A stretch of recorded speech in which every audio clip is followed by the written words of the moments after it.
Cristina, soy alumna del Instituto Juan Mantovani de Educación Especial. Hoy te voy a contar lo que es la educación inclusiva. Es un proceso orientado a responder a la diversidad de los estudiantes, incrementando su participación y reduciendo la exclusión en y desde la educación. Conocemos varios tipos de discapacidad, entre ellas está la física, motora, sensorial, intelectual, psíquica, visceral y múltiples, si bien estas tres últimas en cuanto a la educación no son muy nombradas, pero existen. La discapacidad motora o discapacidad física son aquellas personas que presentan una alteración en su aparato locomotor.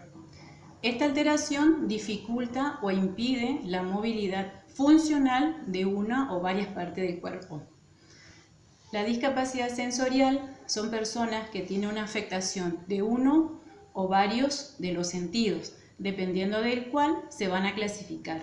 Por ejemplo, se pueden clasificar en discapacidad visual. La discapacidad visual es la disminución de la visión. Hay que tener en cuenta que casi el 80% de la información del mundo exterior se obtiene a través de la vista. La discapacidad auditiva son pérdida o anormalidad del sistema auditivo, es decir, dificultad para oír cuantitativamente. Esto también implica dificultad en el lenguaje y en el habla.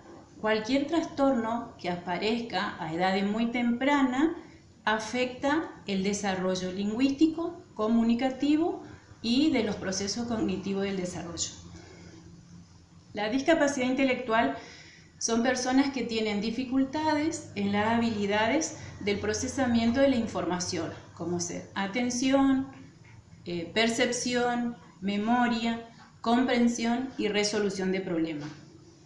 La discapacidad visceral son menos conocidos, pero son las más frecuentes. Son aquellas que presentan deficiencias funcionales y estructurales en alguno de los sistemas, como ser el cardiovascular, el respiratorio, digestivo, geniturinario, etc.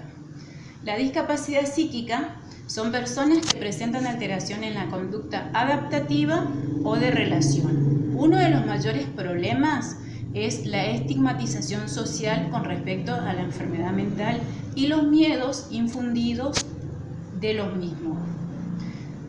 En cuanto a los trabajos que se puede desarrollar en clase con la discapacidad motora, podemos primero tener en cuenta la condición del alumno, luego del lugar, si es acorde para que aquella persona, si hace uso de silla de rueda o algún otro elemento, pueda desplazarse.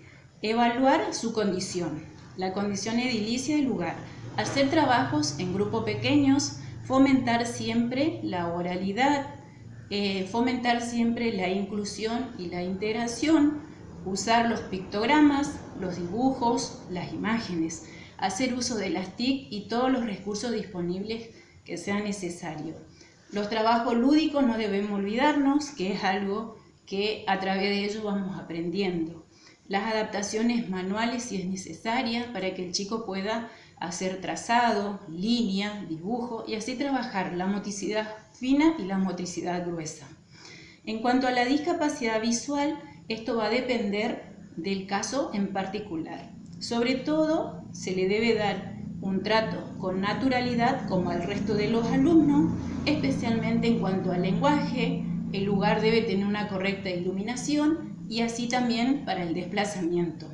Además, podemos usar el sistema de braille, la tiflotécnica y uso de las TIC, adaptando todos los recursos disponibles y necesarios de acuerdo al caso. En cuanto a la discapacidad auditiva, dependerá del grado y de la discapacidad. Si usa o no audífono, tenemos que fomentar la lectura del labio facial, juegos de integración y cooperación, reforzando la visión, el tacto y el olfato. Aplicar lengua de signos y señas, hacer uso de las TIC y de las herramientas, adecuando a cada necesidad y contexto que se nos presente. Muchas gracias.